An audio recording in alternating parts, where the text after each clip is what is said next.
Dr. Snutkin, we have a new patient that just came in. An ecchi slop lover.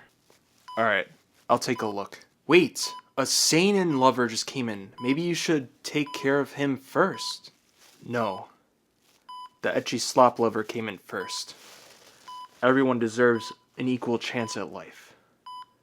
Yokoso, my manga society.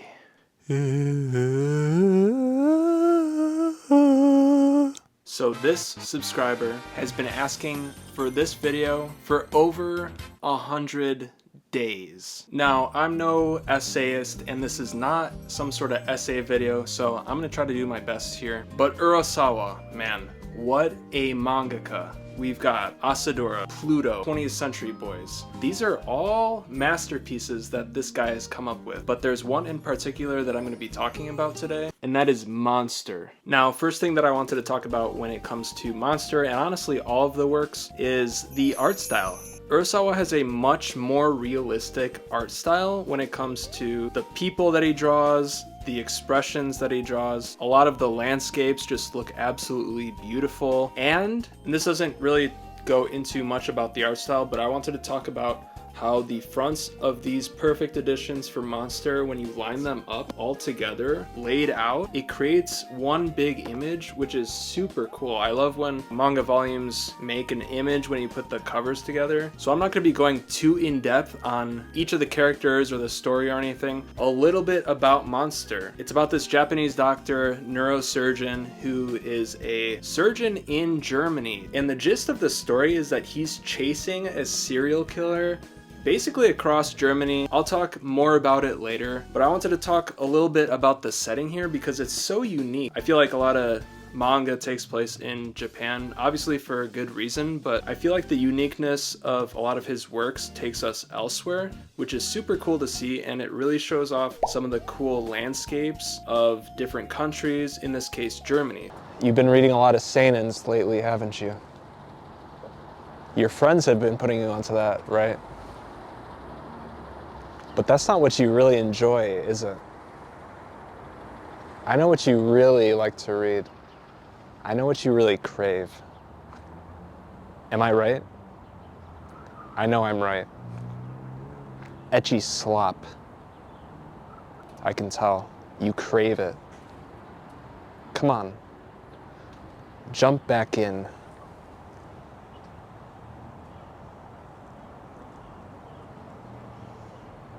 So now I wanted to talk about the characters because these are honestly some of the most compelling characters that I have experienced in manga. First character that we see is Dr. Tenma, who is basically the main character. There are also like other main characters, but this is the main character alongside the antagonist. So Dr. Tenma, as I mentioned, a Japanese doctor in Germany performing neurosurgery. He is such an interesting character. He becomes almost infatuated with catching the serial killer, and he is such a kind-hearted person, but he flips the script and is running after the serial killer thinking that he's going to murder him. And so such an interesting character because along the way you see glimpses of just his personality in general, conflicting with his motive of catching the serial killer. Next up we have the serial killer,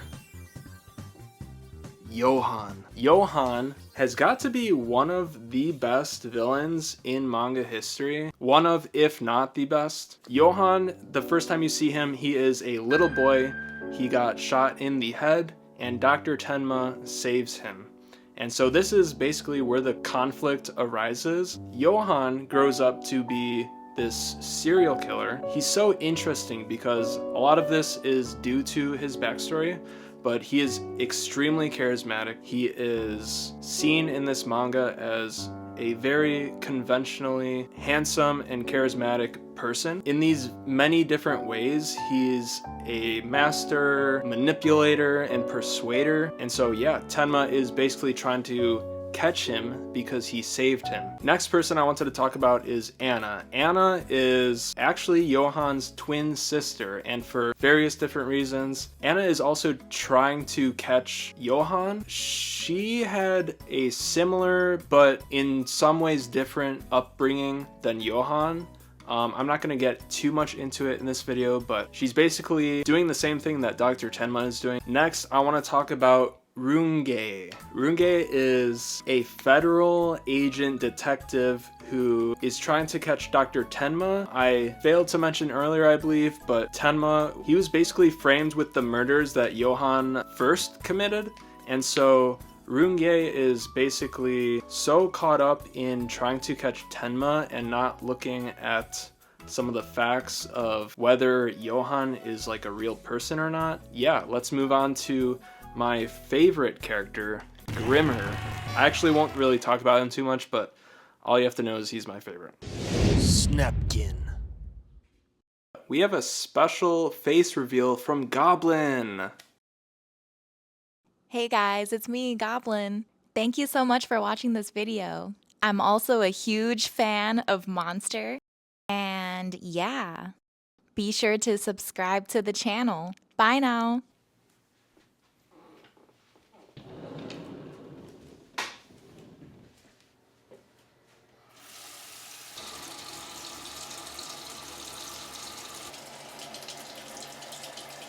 So now let's talk a little bit about the themes of this manga. As I mentioned earlier, this story is basically about a neurosurgeon who saved a serial killer, not knowing he was gonna, turn out that way. It basically turns into doctor trying to catch the serial killer and kill him. And it's such an interesting premise. But I wanted to mention masterful uniqueness, having such a wide variety of locations and plot points. Like I said, masterfully bringing them together towards the end of the story and having them all relate somehow and having them all matter, all the characters. It's just so masterfully done. Theme-wise, this manga is centered around the value of a person's life and kind of like the contrast between Johan, where he believes everyone is equal through death, and Dr. Tenma, who believes everyone is equal through life. So you get these two almost exact opposite values chasing after each other. Another theme of this story is whether a monster is created or born. This is seen through a lot of Johan and honestly Anna's life. They are twins, they have similar but different upbringings. Seeing their different upbringings and their different experiences and seeing how they both act and value people's lives differently, it really makes you think about just some of these different themes that I've mentioned. That's one of the reasons why I like Urasawa so much, is because he's not afraid to explore some of these like deeper themes. Maybe we do all deserve a chance, no matter our manga preferences. This world is cruel, but at least we have manga.